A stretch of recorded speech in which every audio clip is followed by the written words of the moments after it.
Good morning, good morning. So indeed we'll share the floor. We still can't decide whether I am Muse and Peter is myth or the other way around. But maybe by the end of this talk we'll know a bit more about this. So I guess many of you watched the performance last night. We tried to take you through a little journey through the traditions of humankind, from vocal chorals to pipat ensemble to the imaginary vocal music of Dieter Mack. But we finished with that question, that unanswered question by Charles Ives about the meaning of existence, about the possible gods that surround us or maybe live within us. But Charles Ives was maybe asking another question, a musical one, at the turn of the century.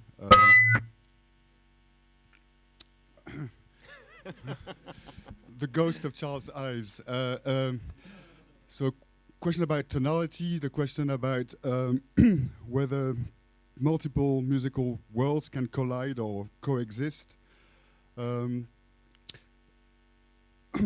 indeed, we live in a world where we are surrounded by lots of other human beings. We build walls between ourselves. We all listen to many different types of music. We affirm ourselves with those musical styles or musical statements. This is good music, this is bad music. This is a valid statement, this is a non-valid statement. This is true, this is not true. The earth is round, the earth is flat.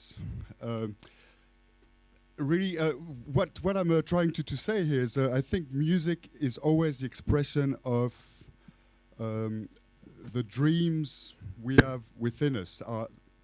It's a way of expressing our understanding of reality, or maybe a way of bringing those myths from within us into our reality. But I'll try not to use the word myth and reality too much today, because I think you're going to hear those two terms quite a lot over the next few days.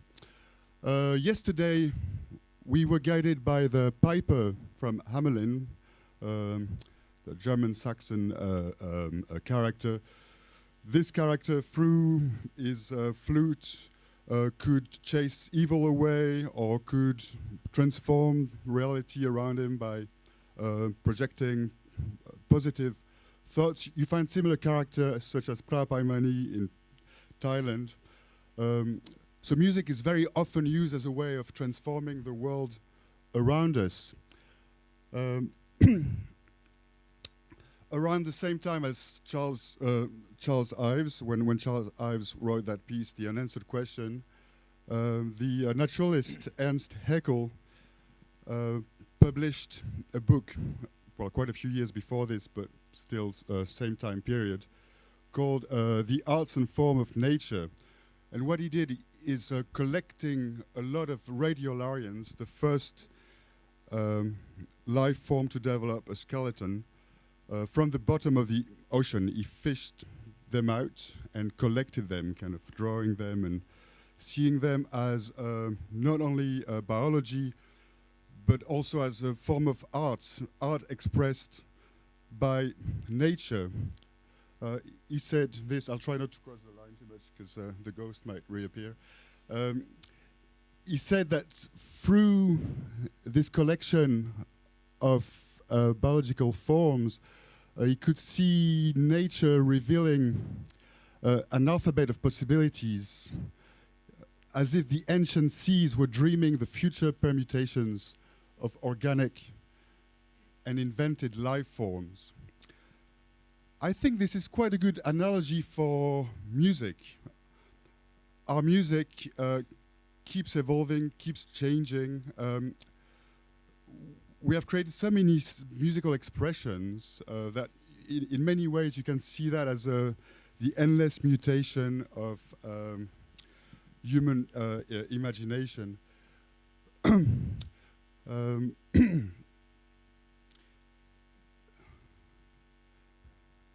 There are many musical expressions that we can't remember, but maybe on a deeper level,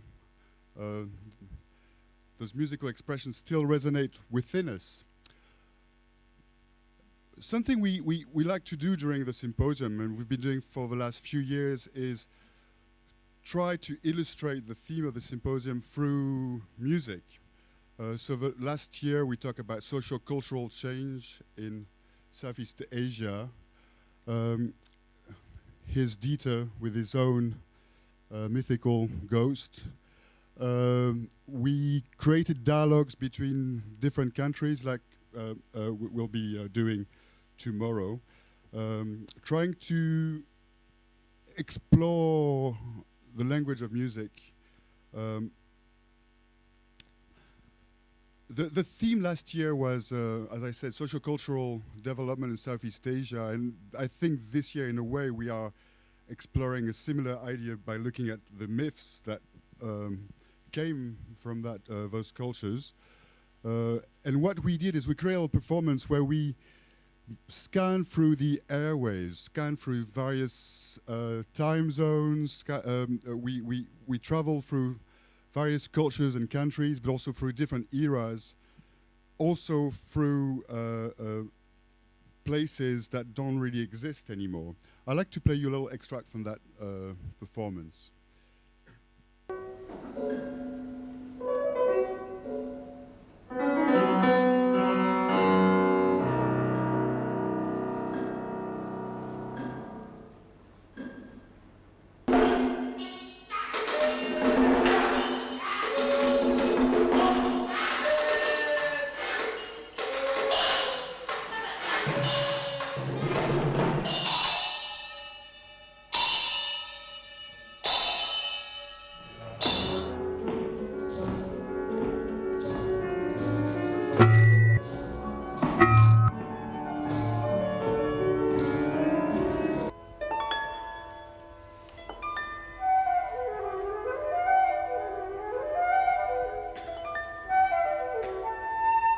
Radio waves are slowed down light.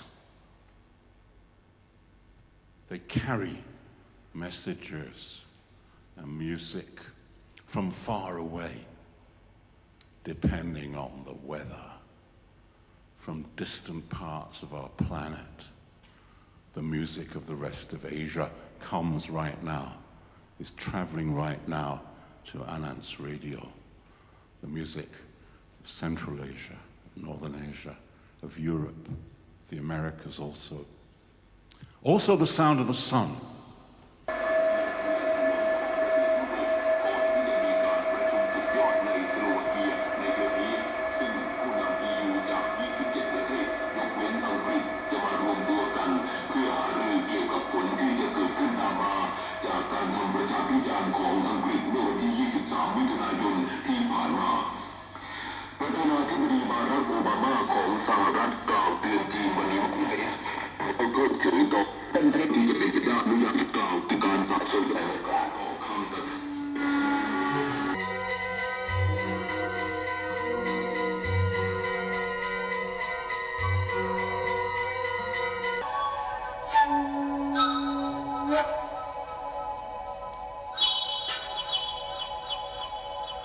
So those concerts normally mix repertoire music, so music that's been fixed, coming from one tradition or another, but sometimes creating situations where people need to improvise, kind of projecting their own understanding of music and inventing a new form through spontaneity. So a bit like I think what's really important for many of us as music educators is to see music as a way of freeing people. People should keep an open mind about music. Music is not fixed. Prometheus was always looking into the future. His brother Epimetheus always looking into the past. A lot of music schools, a lot of institutions tend to want things not to change, to fix things. We can only perform music from 1800 to 1900, or so that fire that Prometheus gave to humans can be seen as that gift of creation, that tool that enabled you to continue to carry on, to thrive. And so I think what I like to do now is pass the microphone to Peter so that I can go back to bed. And I haven't quite finished my dreams last night. The night was a bit short. And tonight we'll have another night of music. Again, very eclectic mix of music, which I'm very excited about. And I'd like Peter to talk a little bit about what he's been doing with AYE, but also talk about some of the pieces on the program which kind of deal with that idea of expressing the world of dreams through sound. Yes. I would very much like to actually start with talking about dreams. Will bring me to the first point, which is slightly biographical from me. As some of you will know, I grew up in Australia, and when I left to go to Germany at the age of 19, I began to realize, I thought, well, I actually know very little about the country that I've grown up in. I know very little about its history. We were only taught at school about recent history of the Europeans coming and how they managed to eradicate in a very short amount of time an incredible and wonderful traditions and wonderful artwork and things of the Aborigines. And this really bothered me. And also at the time that I went back at one stage to Australia, they were celebrating 200 years. And I thought, well, I've just been reading books about 70,000 years of Aboriginal history and artwork, and I think there is actually nothing to celebrate in those 200 years.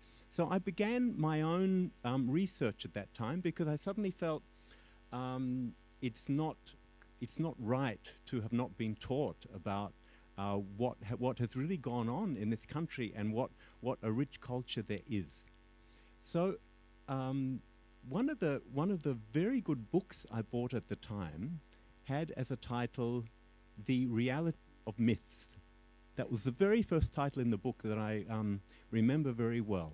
And what they meant by that is that there were many known what people thought were myths that the Aborigines talked about what had happened in history a long time ago.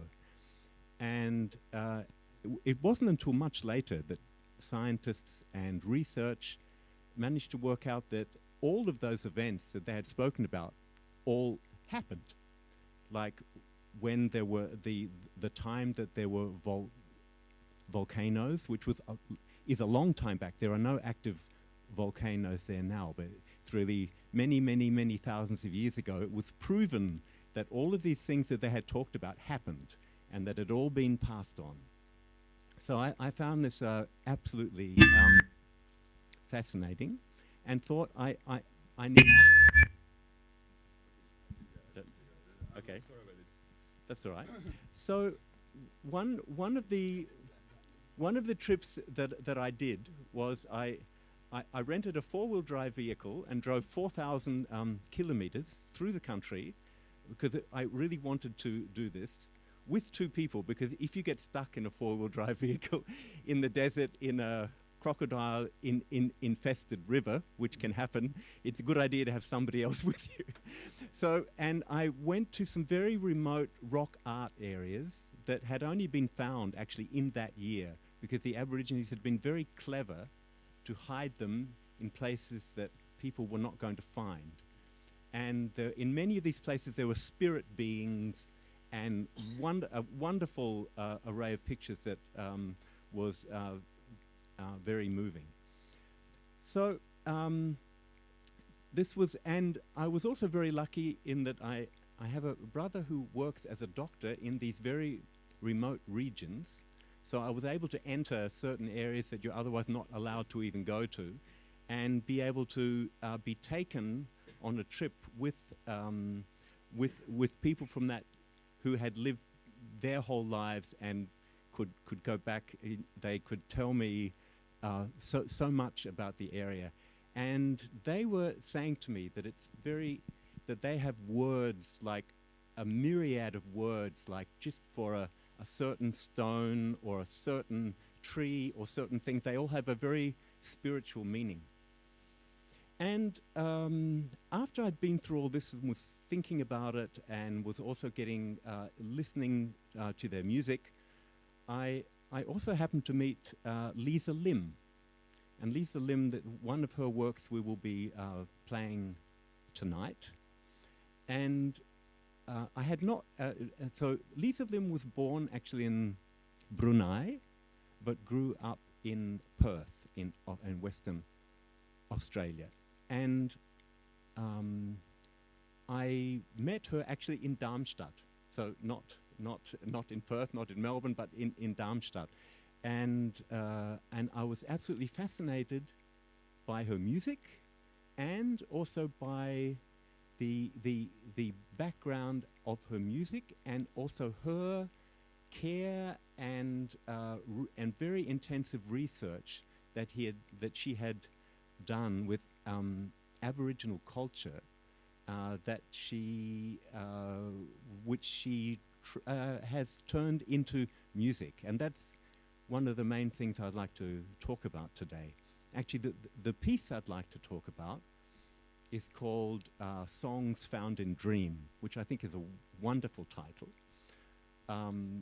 Now, the term dream is a very important one for the Aborigines, because, as I think most of you will know, they believed that there was a period called the dream time, where everything was created, where the mountains were created, people were created, spirits were created, that everything happened during that time. And there are indeed songs called song lines that certain members of the tribe learnt, so that they could navigate their way through certain paths through the desert that go past very important stones that were maybe the spirit of the emu or another stone. So, and these are areas where, if we tried to navigate our way through, as many did, they usually died, because it's in summer temperatures up to 50, desert, not knowing which plants they could eat, not knowing how to find water, all these things. And even now, sometimes the police request the help of Aborigines to help if they need to find certain criminals that may have gone off into the desert, to find where they are, because the Aborigines can see just they have no trouble finding their way around and tracking these people, which I find absolutely fascinating too. So going back to Lisa Lim's piece, Songs Found in Dream, she uses a certain term which the Aborigines use, which is called shimmer. Now, shimmer, I will read what Lisa quoted, or I will quote Lisa in what she mentioned about this, because I think it's absolutely beautiful. This is talking about Songs Found in Dream, and we will listen to the work in a minute. The work's aesthetic world references some aspects of Australian Aboriginal culture, notably the idea of shimmer as an indicator of the presence of a spiritual reality. Iridescence, optical effects, and bright hues are valued for their suggestion of power and at the same time often ritually obscured, veiled, or made dull in order to protect onlookers from those same forces.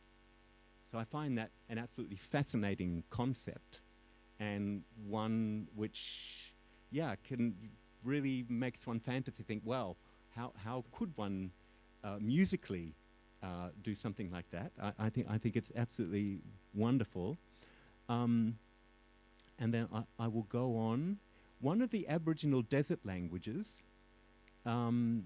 uses the word Caillouët, which means like water shimmering as it falls, which is used to describe the quality of songs found in dream. A song becomes a way of pointing towards a set of energetic forces.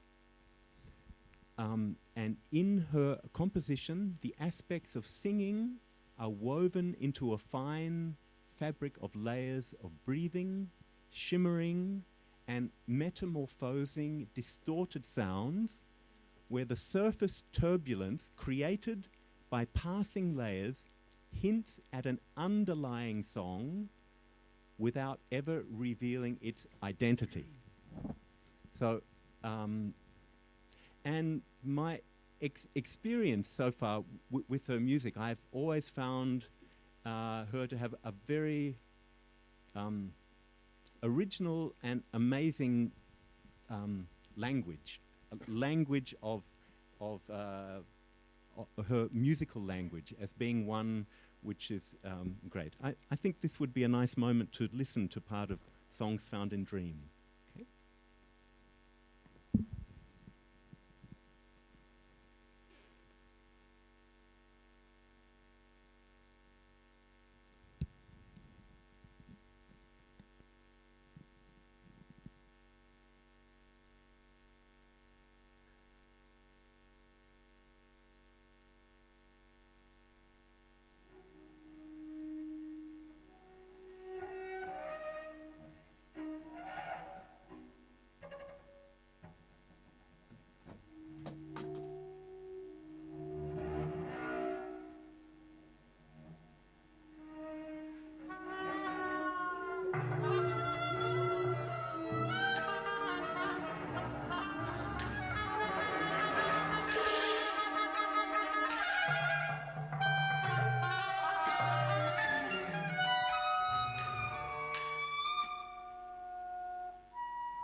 Okay, so the piece that will be performed tonight is, of course, not this piece and has a slightly different background, but many of Lisa's pieces are involved with Aboriginal culture, and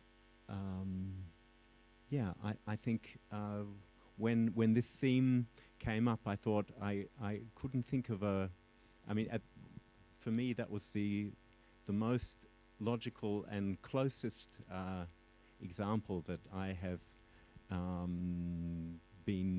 that I have dealt with over the years. Although, of course, I've worked with many different composers who are very close to different themes, such as Harrison Birtwistle. I'm also actually playing a piece of his when I get back to Germany on the 9th of September, Orpheus Elegies.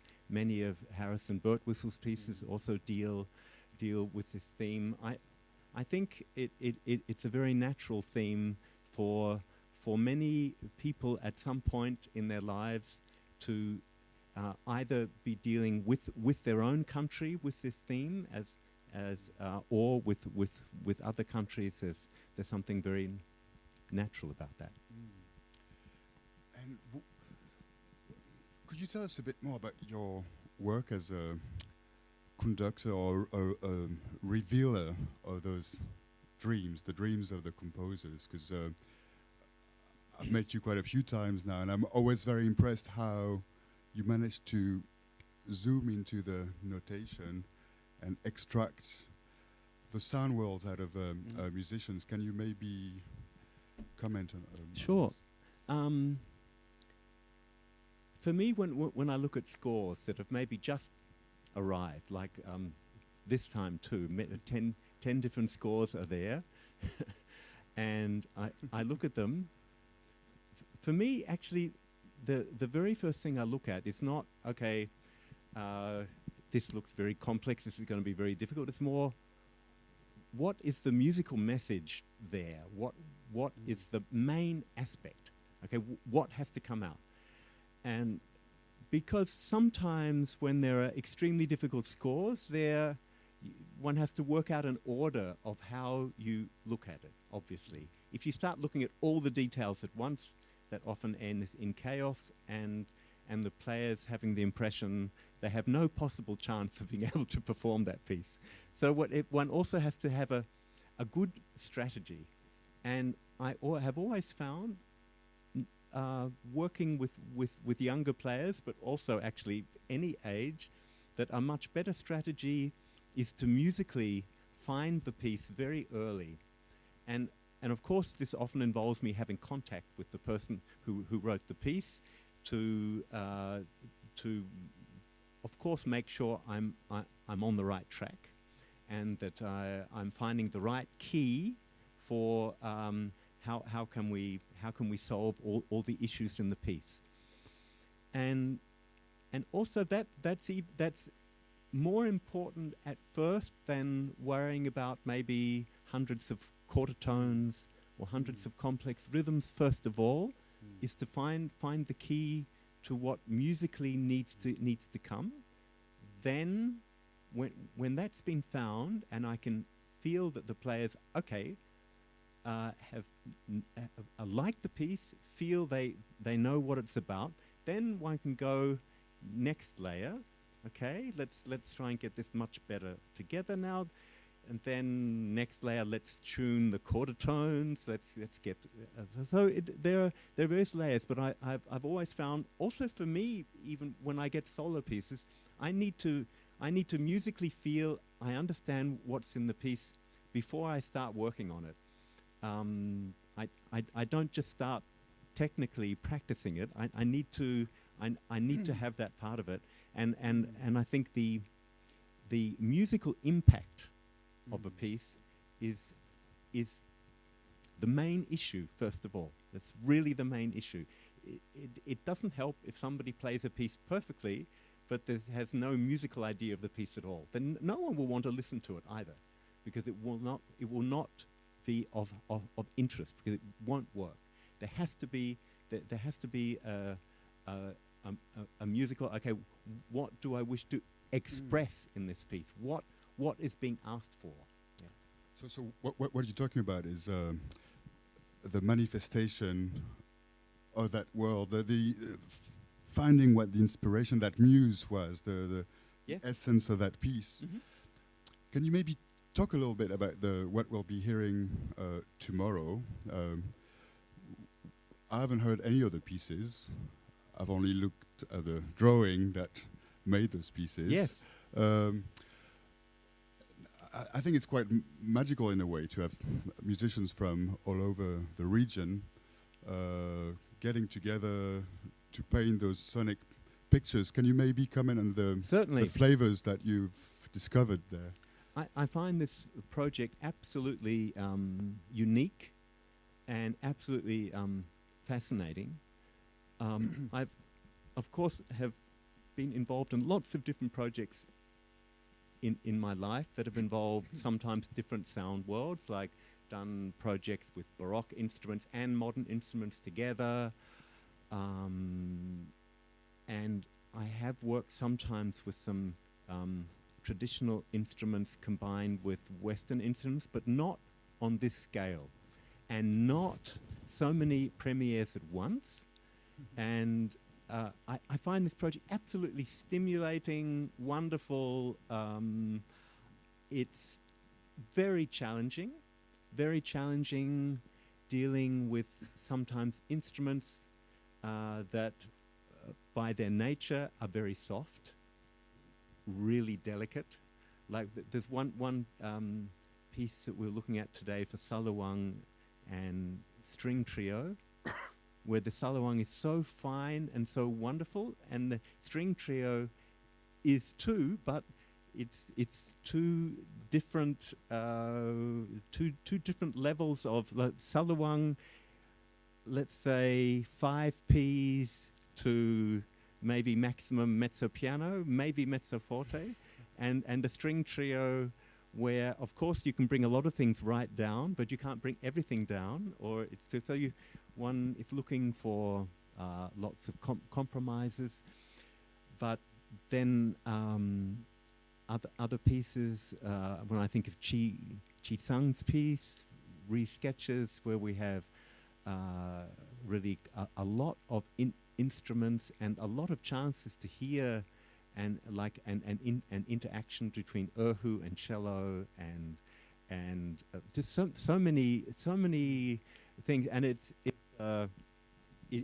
really a gold mine. If I think of the potential of all of this, if it could happen more often, and the chances and all the things that are there, and I'm also very impressed with how the pieces have turned out, all of them. I mean, there's so much subtlety in there. Of course, not everything works. That's also part of the project.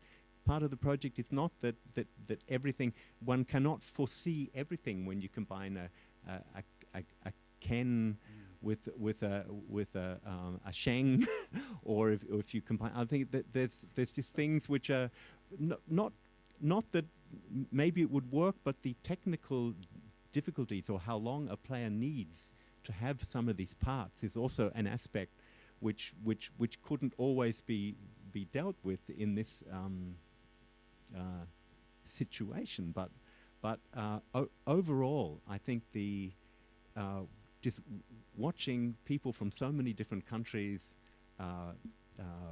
also performing, playing, reacting, doing things maybe they've never done.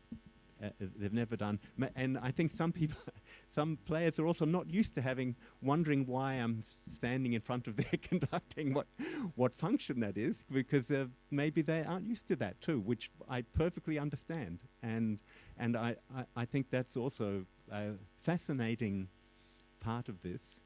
And what I also find great is that there was one piece. I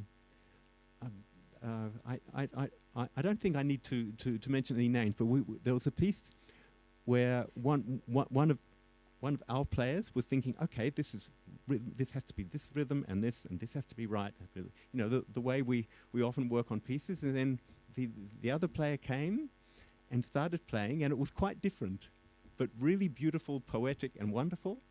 And so then I saw both players becoming totally flexible, listening to each other, and finding something great, something absolutely poetic, great, and absolutely that's the piece. That's the piece. This was not a piece which is, you know, straight down, that's tempo through, which some other. It wasn't that at all. It was a completely poetic, beautiful way of doing it. So also I found that to be really great. Because I was also in advance for this project. I thought, well, okay, this is a real challenge. I mean, it really is. I knew it would be easy, and it would need a lot of flexibility, and it was also clear to me maybe some pieces won't work, you know, which is also part of the workshop character of some of the pieces. But that's fine. I mean, I'm very impressed with the really different styles we have in every piece. It's really like wow, that's great. I'm really looking forward to hearing them. I think, as you said, it's really important to also create situations where things won't work. That's all part of discovering things, all Exactly. part of finding new doors, imagining new doors, or imagining what's behind those doors, that, or maybe there are no doors. But I think I have many more questions I'd like to ask you, but I think it would be very selfish of me to just hold the microphone for much longer. Maybe we should pass, you know, just ask our wonderful audience if they have any questions about this very exciting set of performances. Yeah.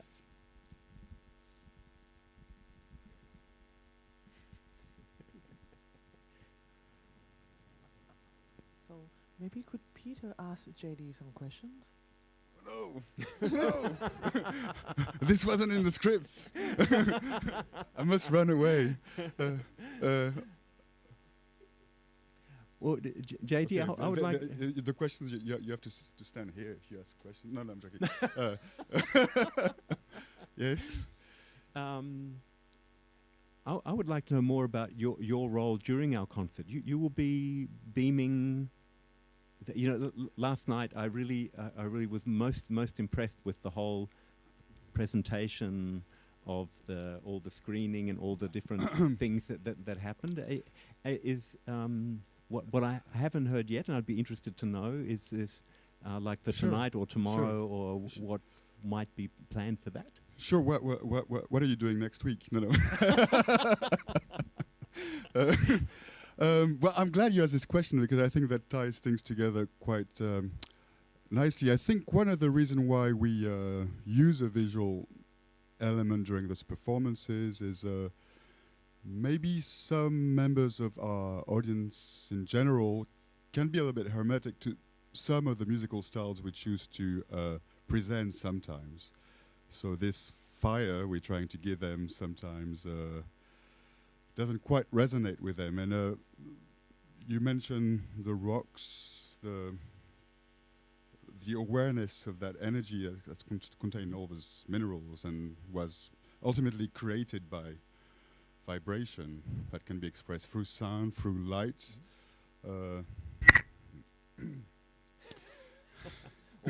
or by the voice. Why does this not happen to you? Must be something in my pocket. I forgot to pass through the security doors this morning. So I think what we try to do is draw people in. So sometimes just changing the color of the plate can change the taste of the food. So tonight what we'll try to do, because I think it's a very different concert tonight, is not intrude too much with the music. So I hope to be collaborating with you, Dieter, and to make sure that whatever we paint on the walls, whatever wallpaper we add, is there to serve the music rather than dictate the way people should hear this music.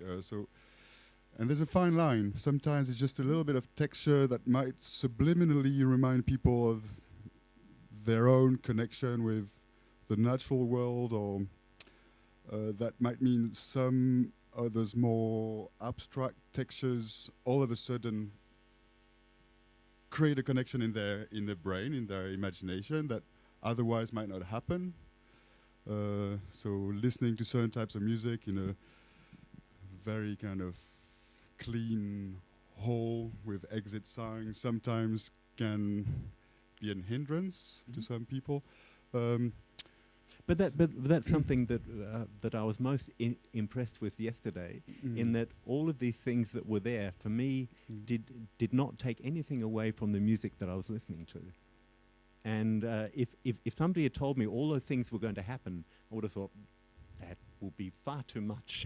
Let the music speak for itself.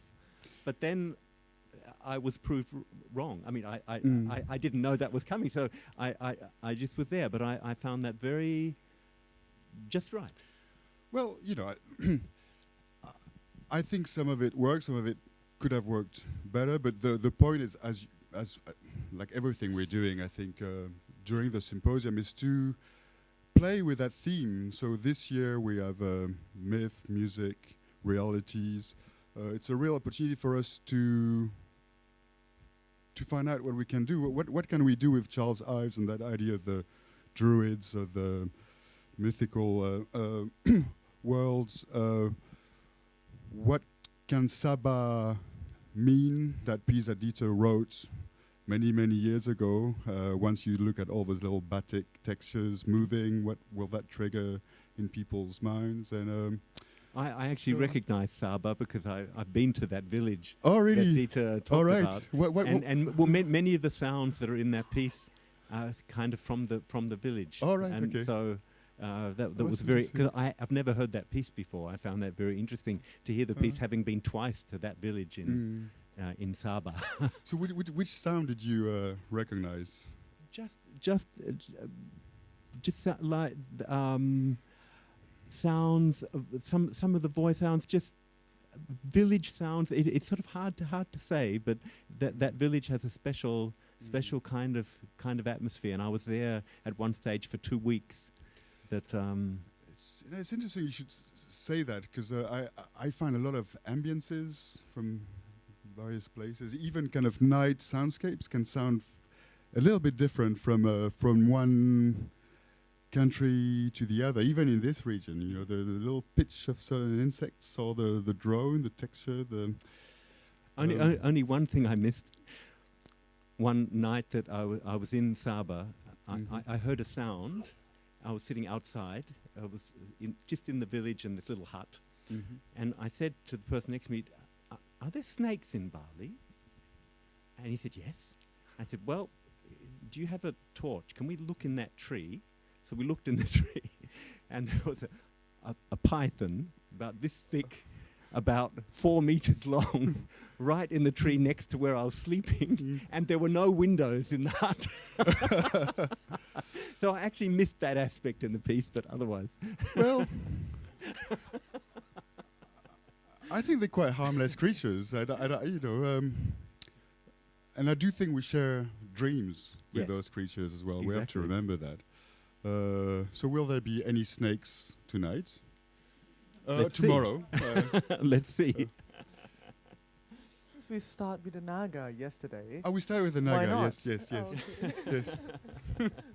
Of Nigel's keynote talks yesterday, so sure. Maybe if I could interrupt, I think we are running a little bit out of time, but I just realized that the dialogue has just started.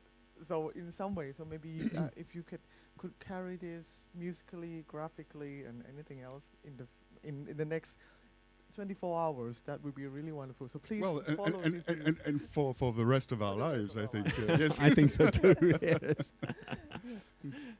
So if I could direct, is there any comments from the floor today for the people who are possibly in the concert yesterday and would like to share your comments or your ideas? Any of the players in here? Or any of the audience?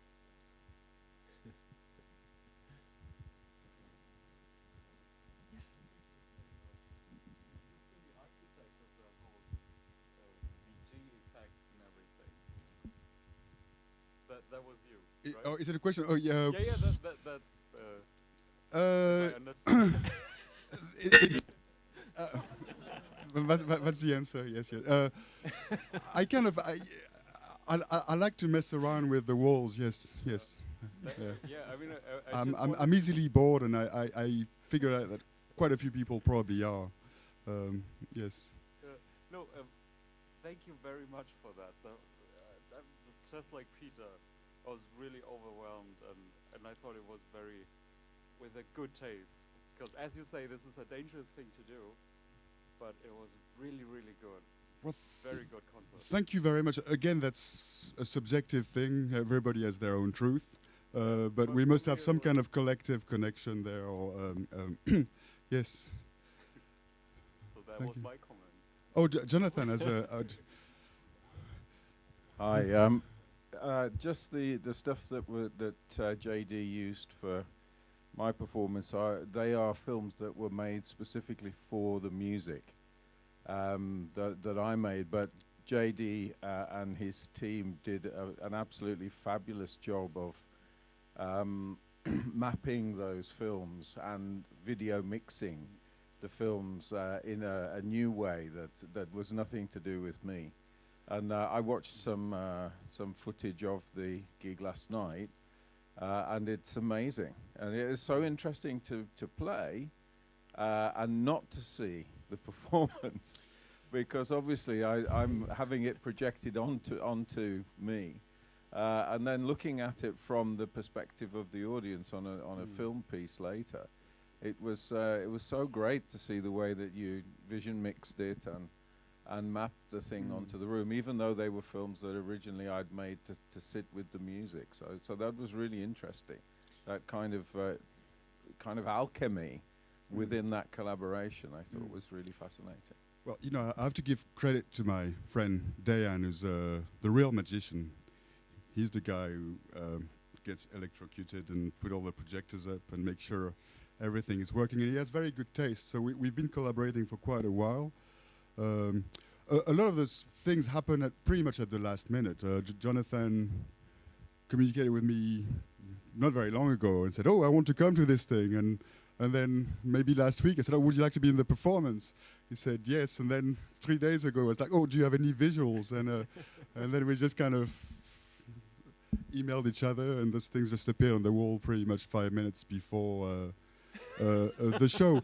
But what I would like to say as well is you see a lot of people kind of filming concerts now, and so all of a sudden you have 300 times the same experience fixed in time through a little screen, stuck on a server somewhere in Arizona or California. But I also think, you know, some of the things we did last year was use visuals and then do most of the performance in the dark. I think it's also very important to remember that music is full of images, and sometimes